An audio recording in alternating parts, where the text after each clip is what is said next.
For many of us, the advent of VR brought with it dreams of AAA games with fully immersive virtual worlds and interactions. Unfortunately, while there have been some exceptional games in the VR landscape like Astrobot and Moss, the overwhelming majority of games have failed to live up to the expectations many of us set for the hardware. London Studio, developer of the acclaimed minigame The London Heist, is aiming to change the landscape with its full-blown AAA action thrill ride Blood and Truth. It's full to the brim with gunfights and phenomenal Hollywood-grade acting and motion capture, but its ability to wow you depends entirely on how high you've set your expectations, and just how many quirks you're willing to overlook in the name of fun. Blood and Truth's narrative is surprisingly one of its best features, though you wouldn't know it from its opening chapter set in a flashback of main character and former Special Forces soldier Ryan Marks. The setup initially feels like a shallow and generic war shooter in VR, but it's merely an introduction to the game's mechanics. Things quickly kick into gear when Mark returns home to London to find that his father, patriarch of the Marks family crime business, has passed away. Soon after the funeral, another crime boss decides to infiltrate and take over the business for himself for reasons not entirely clear yet, essentially holding the family captive within their own business. The Marks family aren't one to simply take things lying down, of course, and quickly snap back with a plan of their own to take back their business and their lives.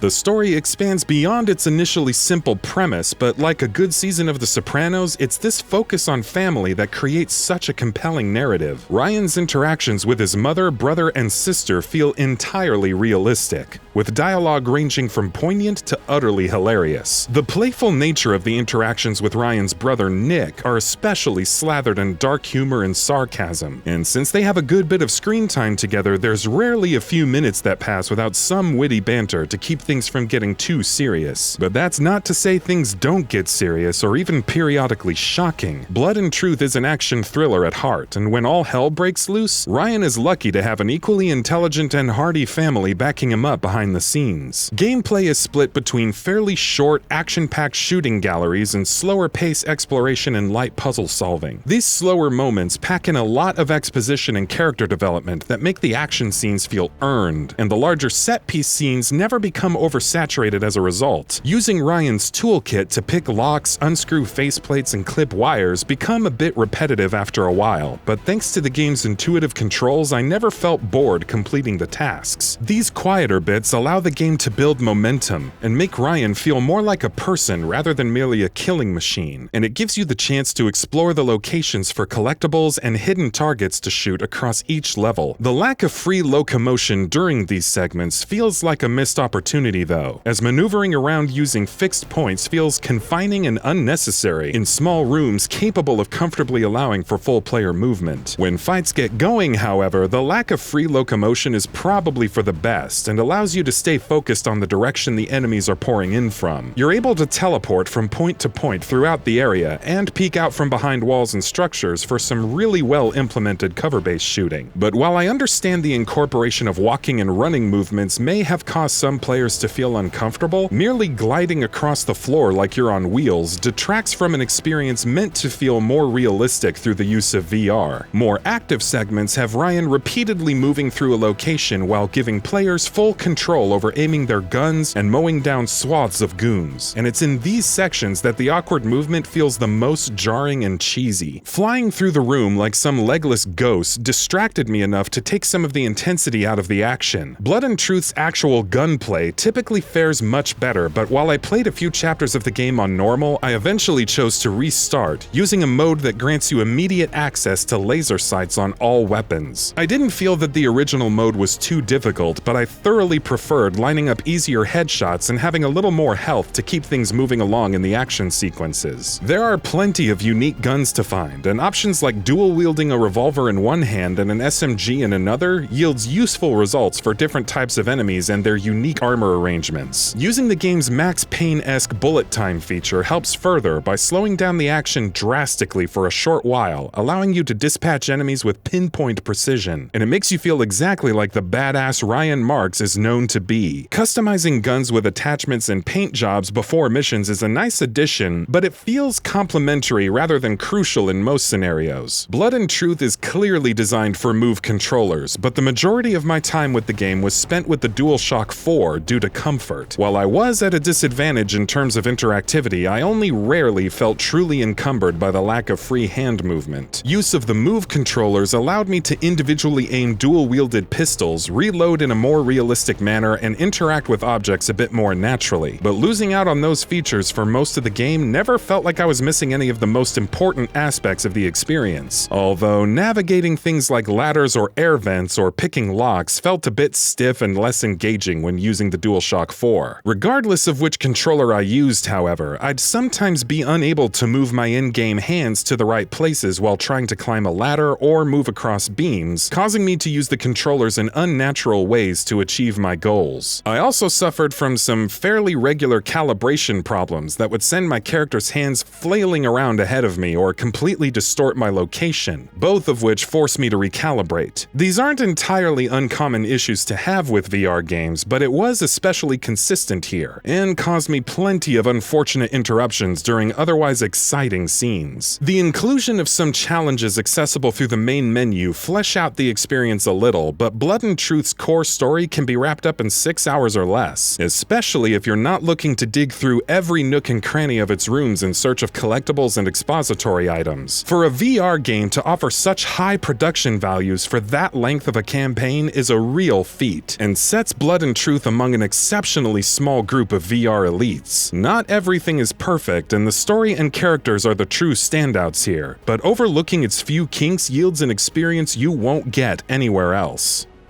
And that about does it for this video. If you enjoyed what you watched and want to see more from GamingBolt, please hit the subscribe button. Also, don't forget to switch on the notifications bell icon next to it. That way you'll never miss any of our videos. Thanks for watching.